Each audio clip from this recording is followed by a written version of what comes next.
This is your weekly real estate update for the greater Portland, Maine area. These are closed sales in the last 7 days, median numbers. Days on market dropped to 25 days on market. The list to sale ratio still at 99%.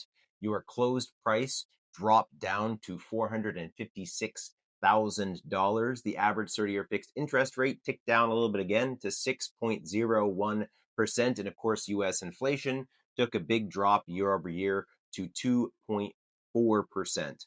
One subject I really want to talk about today, which I think will probably have a big impact on a lot of us. Trump's tariffs were struck down by the Supreme Court. So I want to talk about what does that mean, what might be next, and what can we look for, be aware of, be cautious of. So the first thing is the Supreme Court ruled that Trump's sweeping tariffs of about a year ago are not legal. He did not have the authority to put those tariffs in place. Whether you agree or disagree, that's what the Supreme Court has said. So those tariffs, what's going to happen now?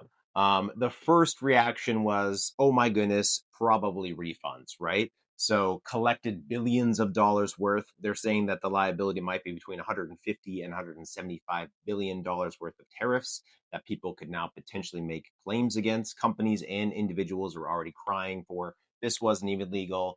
I want that tariff money back. I paid too much, or I paid you this tariff. I shouldn't have had to do that. So all of that will have to be sorted out. Probably a lengthy process, probably a bit of compromise in there.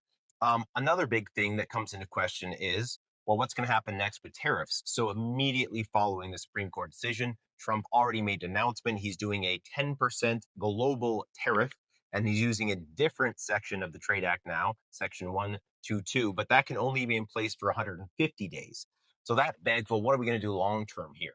For flexible tariffs for different countries, for more long-term tariffs beyond the 150 days, we start to say, well, what is Congress going to do? Is Congress going to codify some of these tariffs? Are they going to take this on and actually make the changes that maybe do or do not need to be made in a legal way? So that's hanging out there.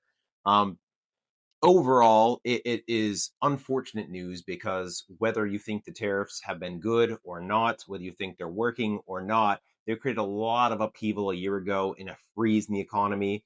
And we sort of started to emerge from that. And now we're going back into more what's going to happen. Is this going to be negative? Are we going to have more liability with this? And I just think it's not good overall for the US economy to be sitting in limbo again regarding this huge issue that is a driver of GDP, that is a driver of cost, that is a driver of inflation. So it sucks. It's unfortunate. I hope this was helpful to you just to know about it. If you have questions, call me anytime. Talk to you soon.